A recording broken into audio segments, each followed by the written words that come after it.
ગુજરાત ન્યૂઝમાં આપનું સ્વાગત છે। વડોદરા શહેરના ઇલેક્શન વોર્ડ નંબર 6 માં ગંદકીને લઈ કરાઈ રજૂઆત નિરાકરણ નહીં આવે મોરચા સ્વરૂપે રજૂઆત કરવાની ઉચ્ચારાઈ ચીમકી। સ્માર્ટ સિટી આને કહેવાય એ ખાલી કાગળ ઉપર જ છે। દેશમાં કોઈ પણ જાતનું ઇલેક્શન આવે છે તો નેતાઓ પોતાના મત વિસ્તારમાં લોકસંપર્કમાં જાય છે અને ખાલી દેખાવ પૂરતું અને ફોટા પડાવવા જાય છે।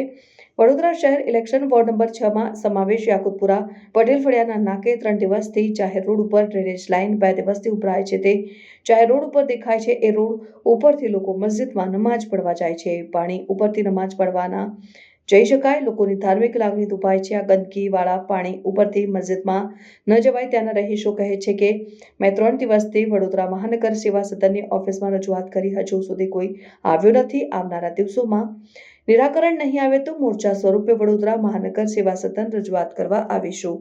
ઇબ્રાહિમ તઈડીવાલા સાથે મોઇન શેખ।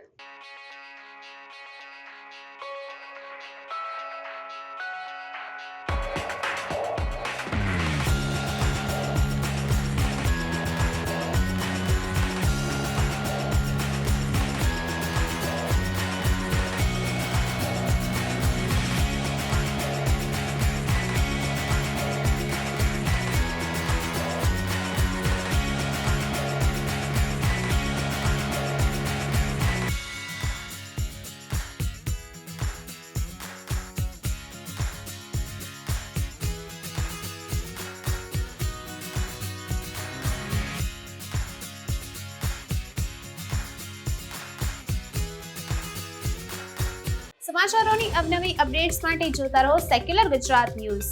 સાથે સેક્યુલર ગુજરાત ન્યૂઝ ચેનલને લાઇક, શેર અને સબસ્ક્રાઇબ કરો અને બેલ આઇકોન દબાવીને સમાચારોની ઝડપી માહિતી મેળવો।